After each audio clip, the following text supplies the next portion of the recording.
Good afternoon, Mr. Singh. Welcome to the 9th edition of IHA. How's the day going? What were the discussions you had on the panel? How was it? Thank you, Kashish. Now, the day has been wonderful to be here back at the BHW Hotelier annual event. I think over the years I've attended it again and again, and it only keeps getting better. Bhuvnesh and his team, everyone's done a fantastic job. So firstly, kudos to you. It's been wonderful being here. Okay. If I ask you for today's market, which model, owned, managed or franchised, offers the most resilience and why? What would you say?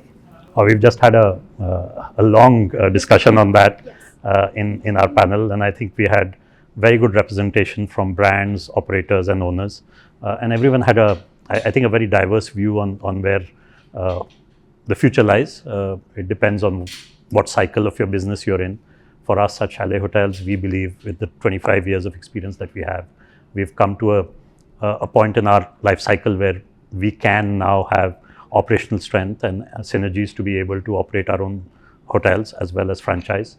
But in the early years, we've only worked with larger brands where they were managed agreements. Okay. And how are rising costs and changing guest expectations reshaping the choice of operating models right now? If you can say anything on that. I think that's going to continue to evolve. Over the years, I've been in the industry for now 2.5 decades, and there's never been a time where that has stayed a constant. It's always evolved. Customer needs are going to change as we go along, and it is for us to remain nimble, see what is the need of the hour, and pivot towards being able to meet the customer's needs basis on what the trends are, basis on what the industry expects us to be.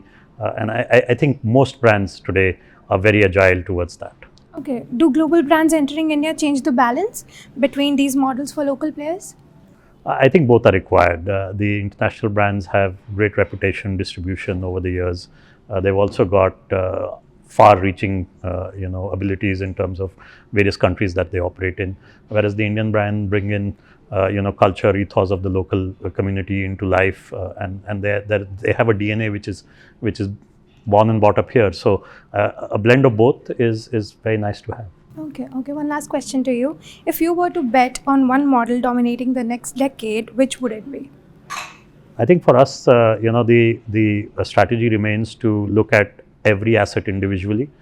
We look at our assets and say, where is the location of the asset? And we actually look at three things. We look at the location, we look at the positioning of the asset in its asset class, and then we look at what are the demand drivers in that location. That makes us define which direction should we go. Should we operate it ourselves? Should we give it to a management contract, or should we franchise it? So there's no one size that fits all. It depends on these three parameters in our evaluation, and basis of that we are happy to pivot to whichever direction. All right, that was lovely talking to you. Thank you so much for your time. Thank you.